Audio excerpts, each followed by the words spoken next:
Welcome back to the Ken Murray podcast. I'm here again with Mr. Hal Werner. Hal, how you doing? I'm doing all right. Great.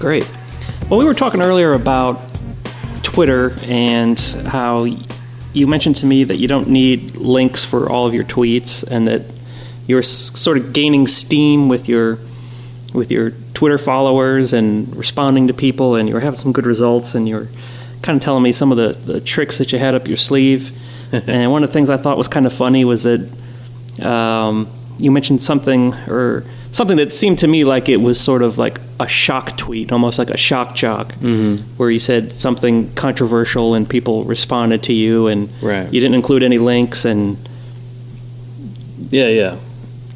Well, that came about sort of by discovery through accident. When I first started on Twitter, I was treating it very much like a sort of a news thing, and I would always make sure to include a link to add veracity to what I was saying, and I would always try to be very impartial and not put judgments on it, because I thought that's, what people wanted to see.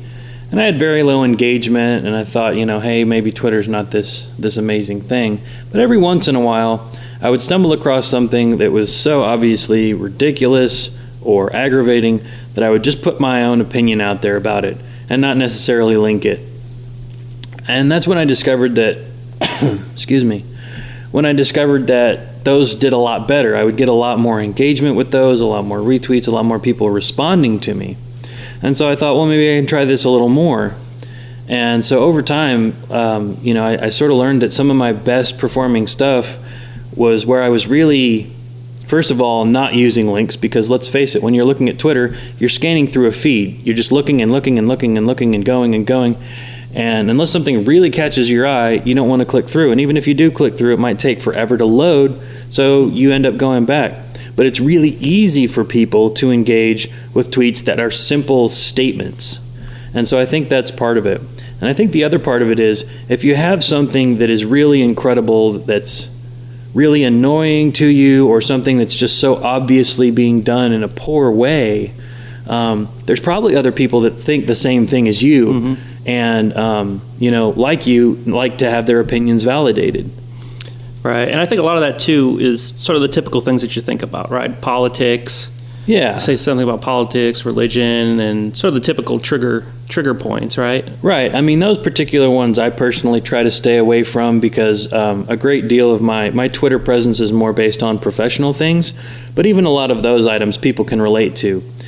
For example, you're trying to go and view a site or download something or whatever, and the site says, oh, guess what? You need to sign up before you can access that. Give us your name, your email address, your Twitter handle, your Facebook login, so we can access all of your information and put us on giant marketing lists that will follow you forever. Well, unfortunately for those people, a lot of that stuff they ask for is not worth giving up all that information.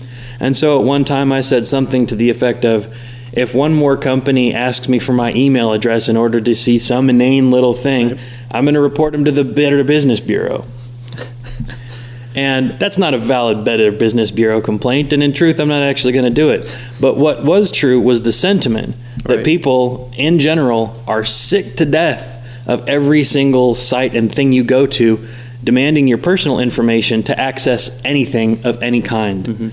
And a few businesses have gotten savvy to that, but that kind of tweet is something that got a lot of responses because it really hit something that other people can relate to. So a lot of sites do image galleries for various reasons. Some of them are lists, some of them just have multiple pictures that you might want to check out. And I remember going to an image gallery on an article that I was reading on a news site once, and it said, click here to open the gallery. So I thought, all right, awesome, I'm going to check out some pictures of this new building that looks really interesting. So I clicked on the gallery and opened it up, and I saw the first picture nice and big. Excellent. Then I clicked through to the next picture. All right, that's cool. It's another view. And then I clicked next, and nothing happened. And I tried to find other places to click next, and I clicked on the image. I tried to click the arrow and all that, and I realized the arrow was grayed out. And then I looked down at the bottom, and I saw 2 of 2 images. I thought that was ridiculous. Like, you're going to put 2 images in a gallery? Why the hell would you do that? All right. And so I got onto Twitter and I said, 2 images is not a gallery. It's a usability fail. Right. And that got a lot of attention. It got a lot of traction because I think people are going to agree 2 images are something you can just put in a post. If you got 20 images, sure, make it a gallery. Right. You don't need to keep scrolling through that. It's just an outright lie. Yeah. I mean, imagine if you went to an art gallery and there were 2 pieces of art. Right. That's not a gallery. That's not a gallery. And so, that's one of the subjects that I tweet about, that kind of tweets on a more frequent basis now, because it's something a lot of people can relate to.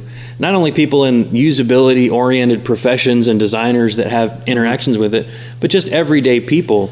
Because when you have something that doesn't work in a good way, it's usually something that a lot of people interact with on a daily basis. Whether it's signing up for a new service online, they go, oh, we have a couple of quick questions that should take you 2 minutes. 30 minutes later, you're halfway through the survey. Right. And they don't give you any guidance like step 1 of 5. Right. There's no progress bar and that kind of stuff. And so, a lot of people can relate to that, even if they're not directly in the field. And I think it's just there are so many places that could use help on being more usable and more consumer friendly. Mm-hmm. So you found that UX was a topic that people were passionate about. Yeah, definitely. And just an outright wrong that many in the Twitter community felt. Yeah. And I mean, it's some of the examples are so obvious that it almost, you wonder how they actually came to be.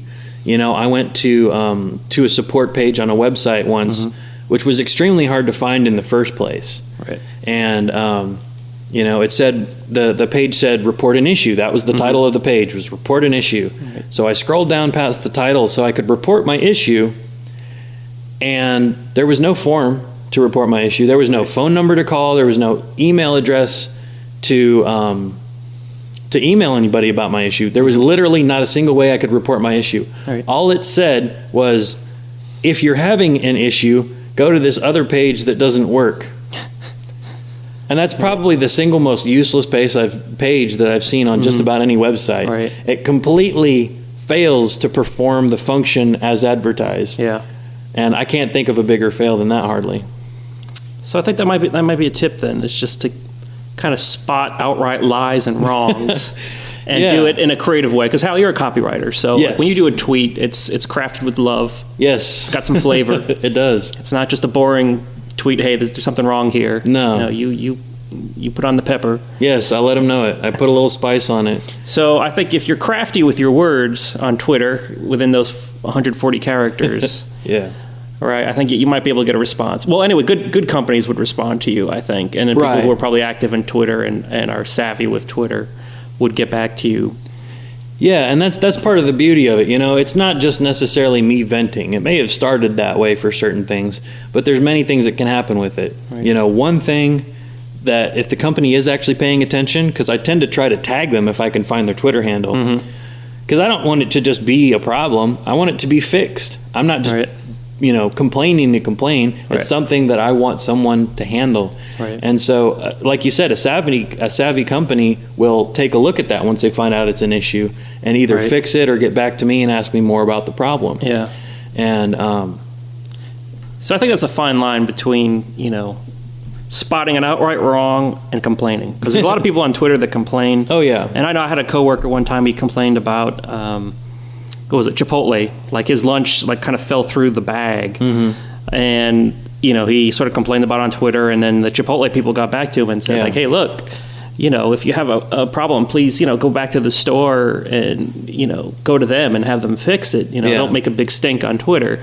And I think a lot of people are quick to jump the gun and just complain on Twitter without actually going through a normal process of like, hey, something's wrong, let me just talk to the manager real quick. Right. And instead of, creating this whole social media war, over little things. And I think a lot of people too are tired of hearing these little complaints on Twitter about, nonsense. Right. But I think with an outright lie, like this 2 images in a gallery, don't make a gallery thing, right. Is right. So I think there's certain things that can kind of spark a healthy discussion on Twitter. And that's the thing, I try not to just pick out little random things because I know everybody has bad days. And if it's something like a restaurant where they can fix it before I leave, then yes, please fix it. It's not until they either refuse to fix it or they become asshats about the whole business that I would complain about something like that. What I'm more likely to complain about is stuff that seems like it should have been addressed from the get-go or a long time ago, like this report an issue page.